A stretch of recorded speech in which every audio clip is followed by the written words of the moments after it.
Water, dust and impact are three of the enemies that can make our beautiful, slick and shiny electrical installations become unusable or, even worse, dangerous. BS7671 and other standards have some very stringent requirements for simple installations and even more for special locations. In order to make it very clear what IP and IK ratings are and how to keep your installation safe, secure and compliant, we created a free training package to help you with your CPD. This is the video from that training package that we've decided to release to our wider audience. It's been fully updated to the Second Amendment of the 18th edition, and we really hope it helps your understanding of this subject. And if you'd like to complete the course and receive an accredited certificate to count towards your annual CPD requirement, then please click the link in the description to take you to the relevant webpage. In this CPD training package, we're going to look at IP and IK ratings and how they affect electrical products we use in our electrical installations. We'll consider what IP means, what the numbers in the IP and IK code ratings mean, what the additional letters you sometimes see for IP ratings mean, how the tests for these ratings are carried out, and how these relate to various regulations in BS 7671. We'll demonstrate some of these key points using this equipment from Luden. So watch this video tutorial, successfully complete the multiple choice review to validate your learning, and you'll receive your CPD UK accredited certification. So let's jump straight in with IP ratings. What are they and how do they affect your work? Well, let's start by establishing what IP actually stands for. Sometimes you'll hear it stands for ingress protection, which makes perfect sense considering what they cover. You may even hear it referred to as index of protection, as in our list of protective properties. However, in the standard that defines IP ratings, which is IEC 60529, adopted in the UK as BSEN 60529, it's actually stated as standing for international protection, which sounds a bit more like what the Thunderbirds used to provide. However, that's what the standard tells us. Now, IP ratings relate to how good an enclosure is at stopping things from getting into it. It conveys this information in the form of a code made up of various numbers and letters. The code starts with IP and is followed by at least two more symbols up to a total of 4. The first symbol after the letters IP relates to the protection against the ingress of solid objects. It's generally a number from 0 to 6, or it may be an X. If an X appears in the code, that basically means that the enclosure has no rating for that type of protection. So an X in this first position means that the enclosure simply hasn't passed through any tests to see how good it is at preventing the ingress of solid objects. If there is a 0 in this position, it means that the enclosure has no protection against contact and ingress of objects, so that would be something like a large enclosure with the lid off. As the number gets larger, the level of protection increases. So if the first digit is a 1, it means that the enclosure is protected against the entry of objects greater than 50 millimeters in diameter. This may seem like a fairly arbitrary sizing, but this part of the standard is designed around the human body, and it's rated to prevent the entry of large parts of the body. The example normally given is the back of the hand. But it's worth noting that this rating is not designed to prevent deliberate access to a live part. So if you're actively trying to poke a finger in there, you'll be able to do so. The next level up is coded with a 2 and is designed to prevent access of objects bigger than 12.5 millimeters in diameter. Again, that may seem a bit arbitrary until we think again about the human body and realise that 12.5 mil is just a bit smaller than the diameter of a typical human adult finger. So the implication is clear that this level of protection is designed to stop you from accessing live parts with your body. To test this out, there is actually a device which I like to think of as the British standard finger, and this can be poked in and around various enclosures to see if it can access any live parts. The next two levels of protection move away from considering the human body and starts to think about access by items that electricians may commonly use. So a rating of 3 prevents access with objects greater than 2.5 millimeters in diameter, so tools like screwdrivers and thicker wires. And a rating of 4 prevents anything with a diameter greater than 1 millimeter from getting into the enclosure. So this will cover the majority of screws and wires as well. Interestingly, the Wikipedia entry for IP ratings also states that this level of protection will prevent access by large ants. It's silent on the subject of small ants. After this level of protection, we move from considering access with parts that you may have contact with, and the standard starts to consider protection against dust. So a first digit of 5 means that the enclosure is dust protected, which means that dust can get in to some extent, but not to the point where it's impacting on the proper operation of the equipment. Then finally, for the first digit, we land on a rating of 6, which means that the equipment is dust tight, so no dust can get in at all. Now this test is pretty intense and it involves putting the piece of equipment into a test chamber with talcum powder and then blowing air around the chamber for up to 8 hours before checking for the ingress of the talc into the enclosure. For this rating, the values are cumulative. which means that if an enclosure has a rating of 4 on the first digit, then it inherently must be protected against all the ratings below it. Which kind of makes sense, because if you can't get a 1mm diameter wire into the enclosure, then you'll struggle to get anything bigger in there too. So an enclosure with an IP rating of IP6X offers protection to all ratings below it for solid objects. So how does this tie into our installation work? Well, if we turn to BS 7671 and look at regulation 416.2.1 under the heading barriers or enclosures, we read that live parts shall be inside enclosures or behind barriers providing at least the degree of protection IPXXB or IP2X. So going back to our IP ratings, we can see that live parts must be not accessible to objects with a diameter greater than 12.5 mm.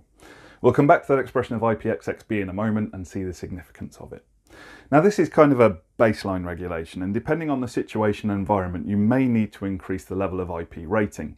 For example, in the next regulation along, 416.2.2, we read, a horizontal top surface of a barrier or enclosure which is readily accessible shall provide a degree of protection of at least IPXXD or IP4X.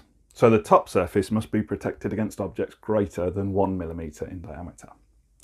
Now moving on to the second digit of our IP code, this relates to the prevention of liquids entering the enclosure and has a slightly longer range with some slightly more complex elements. Once again, it may have an X instead of a number, signifying that no testing has been carried out on the piece of equipment, and a rating of 0 would suggest no protection against the ingress of water at all. A rating of 1 for the second digit is an indication that the item of equipment can prevent ingress of dripping water from a vertical direction. However, it's interesting to note that during testing, the enclosure must rotate at a rate of 1 revolution per minute for 10 minutes, so that it receives water on the top surface at different positions, and a total amount of water corresponding to 1 mm of rainfall per minute must fall in the test. When we look at a rating of 2 for the second digit, this is a similar rating to 1 in that the test involves dripping water. However, the enclosure is now tilted at 15 degrees from the normal position it would be mounted in. This effectively simulates water falling at an angle, such as may happen when wind is affecting the way that rain falls from the sky. The test again lasts for 10 minutes, with the position of the enclosure being placed at an angle of 15 degrees in 4 positions along 2 axes. The stringency of the test is also increased by having the water increase to the equivalent of 3 mm per minute. When we move up to a rating of 3 for the second digit, we find that we move from dripping water to spraying, and this increases the angle that the water strikes the enclosure up to any angle 60 degrees from the vertical. This is achieved either by an oscillating fixture or by using a spray nozzle with a counterbalance shield that creates a more erratic flow of water, and thus checks the degree of protection from multiple angles. A rating of 4 moves on to splashing from any direction, and again uses either an oscillating water fixture or a spray nozzle without a shield. This rating is one that we're probably quite familiar with because we find it again as a baseline for lots of requirements in BS 7671. For instance, if you turn to section 708, electrical installations in caravan and camping parks and similar locations, and look at regulation 708.512.1.1, presence of water, we find the following direction. Equipment shall be selected with a degree of protection of at least IPX4 in order to protect against water splashes. So electrical equipment installed in a caravan or camping park must be able to withstand splashes of water. Again, you'll find more stringent requirements elsewhere in the regs for different circumstances. Moving up the scale to ratings 5 and 6 for moisture ingress, we find that we move on to jets of water. So this is no longer water being sprinkled from above, but rather sprayed directly at the object with some force. A rating of 5 is tested by spraying the enclosure with a jet of water formed by a nozzle with a particular size for a time lasting for 1 minute per square metre that the surface area of the enclosure has, with a minimum time of at least 3 minutes. The big change in moving from IPX5 to IPX6 is the flow rate of the water being sprayed at the enclosure. A higher volume of water is sprayed under higher pressure from a larger nozzle to see if any water can make its way into the enclosure. Under both of these tests, the enclosure will change its position to ensure that water can't ingress from any direction. Now at this point we divert from the standard that defines IP ratings and consider information from ISO 20653, as there is an even more stringent test that can be carried out with water jets. An enclosure that has passed this test is indicated by the designation IPXX, but then gets a K volleyed on the end. The significant change in this rating is that the water pressure gets increased by a factor of 10, meaning that the enclosure is even more effective at keeping water jets out. At this point in our consideration, we want to make a really important point. For the protection against solid objects, we saw that if an enclosure had a rating of 6, then it met the requirement for all the ratings. Below it, in other words, the coding was cumulative. For water, the same thing is true up to the point that we've just reached. So if an enclosure has a rating of IPX6, then it meets the requirements for all the ratings for 1, 2, 3, and so on. However, after this point, the ratings lose this cumulative effect, so an enclosure with a rating of IPX7 does not automatically have the ratings prior to it approved. For this reason, good manufacturers will include in their datasheets more information on the IP ratings that the equipment conforms to. Great manufacturers will include this information on the products, as you can see here on this Luden XC industrial plug. It conforms to IP66, 67, 68 and 69. So why do we lose this cumulative effect to IPX7? Well, it's because the nature of the test changes completely. We go from spraying the water at the enclosure to submerging the enclosure in water to see how it performs. So an IPX7 rating requires the enclosure to have its lowest point at a depth of 1 metre or the highest point 150 mil below the surface of the water. This makes sense because if the enclosure is over 1 metre tall, then it can't really be tested properly if part of the enclosure is sticking out of the water. The immersion must last for half an hour. An important point to note with both of the immersion tests is that it's not a requirement to keep the water out entirely, but rather that the water mustn't enter the enclosure in harmful quantities. The second immersion rating, which takes us up to IPX8, is slightly unusual in the list in that the requirements for passing can be agreed between tester and manufacturer. It is expected, however, that the depth of immersion and the time spent under the water will be greater than the requirement for IPX7, and it's possible the manufacturer will specify other environmental effects, such as putting the enclosure through repeated changes in temperature before immersion, or even perhaps agitation of the water, or varying degrees of pressure to simulate depth. Obviously, it's in the interest of the manufacturer to agree tests that will simulate the expected environment the equipment will be installed in, as failures of IP ratings only comes back to cause them problems, and they may need to produce the results of the testing at a later date. When specifying and/or installing an IP68 product, it's important that the specifier and/or installer checks what the test conditions for achieving the IP68 rating were to satisfy themselves it's suitable for the specific conditions that it's being installed to. Now, it used to be that the IP code ended at this point. However, an extra code was added in order to create equipment that could withstand additional external influences. Interestingly, this was caused by a need for equipment on road vehicles that require regular intensive cleaning, like concrete mixers, but then found application in areas like automated car washes and industrial food processing. An IP rating of 69K was created and then adopted into IEC 60529. The test again increases the pressure by 8 to 10-fold from IPX6 and also uses water heated to 80 degrees C to simulate the cleaning jets used in the areas mentioned. If a piece of equipment states that it has a rating of IPX9 like this, then it will also meet the requirements for IP69K. In addition to the numerical codes, there's also a couple of additional letters that may be included in the IP rating, and these are similar to the ratings for prevention of entry to solid objects, but with a heavier focus on access to hazardous parts rather than specific dimensions. The letters used are A, B, C and D. A rating of A means hazardous parts cannot be accessed with the back of the human hand. B means the same, but for a finger. C means that tools can't access hazardous parts. And finally, D means they can't be accessed with a wire. If you cast your mind back to the regulation we read earlier in 416.2.1 under the heading Barriers or Enclosures, you'll remember that live parts shall be inside enclosures or behind barriers, providing at least the degree of protection IPXXB or IP2X. So you can see there that we've got the mention of IPXXB, which means that the regulation isn't so concerned with preventing the ingress of solid objects, but rather preventing fingers from accessing hazardous, in our case as electricians, that's live parts. And finally, for IP ratings, there's a list of little used supplementary letters that give some more options for describing the equipment. These are F, meaning oil resistant, H to denote high voltage apparatus, M to indicate that during the water test motion was involved, S showing that during the water test the equipment was stationary, and finally W to show that weather conditions were taken into account during testing. Moving away from IP ratings, we'll now consider IK ratings. Now you can kind of see that this is similar to the IP rating system just from the kind of initials alone.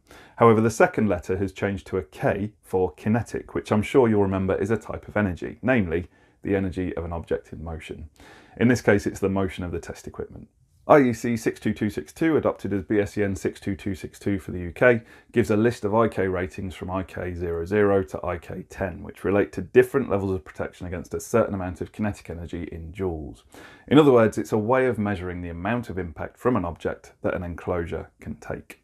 IK00 indicates that the equipment in question has no protection. IK01 shows that the equipment is protected against a weight of 0.25 kgs falling from a height of 56 millimeters, which would deliver a kinetic energy of 0.14 joules. Now, because this probably means almost nothing to you, I'll demonstrate this to you using this pair of side cutters, which are about the right weight, and drop them from the appropriate height. Now, it's very important at this stage to point out that this is absolutely not the accepted standardised way of testing an enclosure. There's all kinds of rules for what the test should consist of, and we'll discuss that in a moment. But this will give you an idea of relative impact energy levels. Now, from IK01 to IK06, the weight remains the same and the heights that it gets dropped from changes. So for IK02, it gets dropped from a height of 80 mil, giving an impact energy of 0.2 joules, then raised up to a height of 140 mil for an energy level of 0.35 joules to give an impact resistance rating of IK03. For IK04, the 0.25 kilogram weight gets lifted to 200 millimeters, giving an energy level of 0.5 joules, then up to 280 mil for IK05 and an energy delivered of 0.7 joules. Then IK06 takes us up to 400 mil in height to deliver an impact energy of 1 joule. When we jump to IK07, we have an impact energy of 2 joules by keeping the height of 400 mil from the previous test, but doubling the weight to 0.5 kilograms. So that's the equivalent of dropping this hammer onto the object from a height of 400 mil. Then we move on to IK08, and it's all changed as we drop 1.7 kilos of weight onto the piece of equipment from 300 mil. So let's show you the equivalent of that here using this really common combination of a rubber mallet and crimpers tied together. And that's delivering an impact energy of 5 joules. As you may realise by now, finding common items that you'll be familiar with of the right weight was a little challenging. Then moving up the scale, we get to IK09, which is all different again. This time we're dropping a weight of 5 kilos onto the enclosure from a height of 200 millimeters to deliver an impact energy of 10 joules. That's roughly the equivalent of this block pavia and box of screws combo. And finally, for IK10, we double the impact energy again to 20 joules by dropping our 5 kilogram weight from double the height of the previous test, now at 400 millimeters. Now, as we said, the testing is much more regulated than what we've been doing here, and there's various ways of achieving this. 3 methods of testing are allowed in connection with impact ratings. These are pendulum hammer, which is essentially a Sharpie test, spring hammer, which is a tool where a spring-loaded weight is retracted into the barrel of the equipment, placed on the enclosure to be tested and then released, and this effectively fires the weight into the object. And finally, the free fall hammer, where a weight is placed inside a tube at the specific height and then dropped onto the unsuspecting enclosure below. The pendulum hammer can be used across all the IK rating tests, the spring hammer from IK01 to IK07, and the free fall hammer from IK07 to IK10. Another thing that varies between the tests is the radius of the striking element. As you can imagine, a large flat face would spread the impact over a larger area, and if the weight had a point on the end, it would concentrate the impact considerably. So this is standardised. The radius of the striking element for IK01 to IK06 is 10 millimeters. For IK07 and IK08, the radius is 25 millimeters. And for IK09 to IK10, a striking element of 50 mil must be used. But again, let's bring it back to electrical work. What is the impact, if you'll pardon the pun, of all of this on our electrical installation? Well, again, the regs has certain requirements for impact ratings. In fact, if we turn to Appendix 1 of the regs, we find a table filled with British standards that are referenced in BS 7671, and on page 355 we find reference to BSEN 62262, which is the standard we've been considering for impact ratings. Next to it we see references to 3 regulations, namely 708.512.2.1.3, which relates to caravan parks and similar, and states: equipment installed in a campsite shall be protected against mechanical damage, impact of high severity, AG3. Protection of the equipment shall be afforded by one or more of the following. The position or location shall be selected to avoid damage by any reasonably foreseeable impact. Local or general mechanical protection shall be provided. Equipment shall be installed that complies with a minimum degree of protection against external mechanical impact of IK08.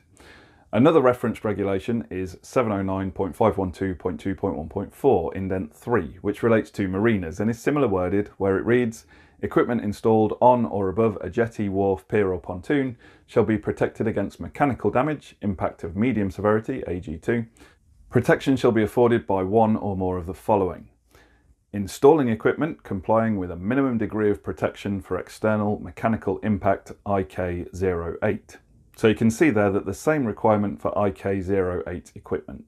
And finally, we find regulation 722.512.2.203, which is in the section of the regs that deals with electric vehicle charging installations, and this is the only change that's been made to this CPD by Amendment 2 of the 18th edition of BS 7671. It reads, equipment installed in public areas and car park sites shall be protected against mechanical damage, impact of high severity AG3. Protection of the equipment shall be afforded by one or more of the following. The position or location shall be selected to avoid damage by any reasonably foreseeable impact. Local or general mechanical protection shall be provided. Equipment shall be installed that complies with a minimum degree of protection against external mechanical impact of IK08 in accordance with the requirements of BSEN 62262.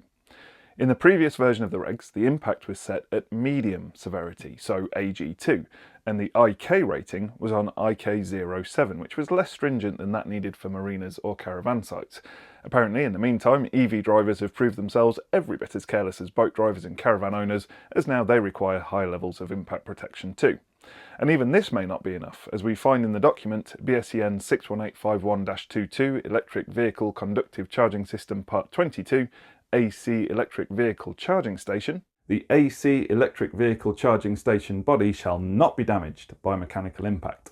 Compliance is checked according to the test procedure described in IEC 60068-2-75, impact energy value 20 joules, 5 kilos at 0.4 meters, which is the test carried out to achieve a protection value of IK10. So an even more stringent requirement there. So there we go. In this CPD module, we've looked at just what IP and IK ratings are, what they mean, and how they're tested. We've also seen how this subject relates directly to our electrical installations and the considerations we need to make when carrying out work in environments at risk from the ingress of solid objects or liquids. We hope that information was helpful to you, and once again, if you'd now like to complete the training package by answering a few multiple choice questions, then please click the link in the description below, and do please check out the rest of our free training packages on the know-how page of our website eFIXX.co.uk. All that remains in this video is to say thank you very much for watching.